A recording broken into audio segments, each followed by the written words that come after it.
സൗഖ്യത്തെക്കുറിച്ചും രക്ഷയെക്കുറിച്ചും ഒക്കെ ഉള്ള ഒരു വചനമാണ്.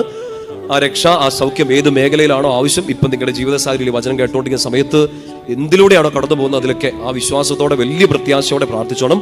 വചനം ഇങ്ങനെയാണ്: കർത്താവേ എന്നെ സുഖപ്പെടുത്തണമേ, അപ്പോൾ ഞാൻ സൗഖ്യമുള്ളവനാകും. നേരിട്ട് പറഞ്ഞേ, കർത്താവേ, ഉറക്കെ പ്രാർത്ഥിച്ചേ, കർത്താവേ എന്നെ സുഖപ്പെടുത്തണമേ, അപ്പോൾ ഞാൻ സൗഖ്യമുള്ളവനാകും.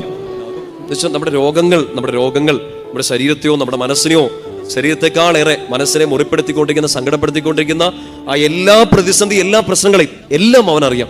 നിന്റെ ബ്രെയിൻ സിസ്റ്റം അനുഗ്രഹിച്ചവന് നിന്റെ മുട്ടി മുതൽ നഖം വരെ അറിയാവുന്ന, നട്ടു വളർത്തിയ ഈ പിതാവിനറിയാം നിന്റെ തോട്ട് പാറ്റേൺ, നിന്റെ ടെൻഷൻസ്, നിന്റെ ആകുലതകൾ, നിന്റെ ബ്രോക്കൺനെസ്, നിന്റെ ഇല്ലായ്മകൾ, കണ്ണുനീരുകളെല്ലാം ഈശോയ്ക്ക് മാത്രമേ അറിയുള്ളൂ. അതുകൊണ്ട് ആ രക്ഷ തേടി, ആ സൗഖ്യം തേടി ഓടി അലയുകയല്ല. ചിലപ്പോൾ നിരാശപ്പെടും. മനുഷ്യരുടെ അടുത്തേക്ക് പോയാൽ, മനുഷ്യരിൽ ആശ്രയിച്ചാൽ ഇവര് കൂടെ ഉണ്ടാകും, ഇവര് സഹായിച്ചോളും, എന്റെ ഏറ്റവും ഡൗൺ ടൈമിലും ഇവർ എന്റെ കൂടെ ഉണ്ടാകുമെന്ന് കരുതി നിന്നാൽ, എന്റെ പ്രിയപ്പെട്ട സഹോദരങ്ങളെ, അവരും കൂടെ സഹായിച്ചില്ല, അവരും കേട്ടില്ല എന്നോർക്കുമ്പോ ആ വീഴ്ചയുടെ ആഘാതം കുറേയും കൂടെ വലുതാവും.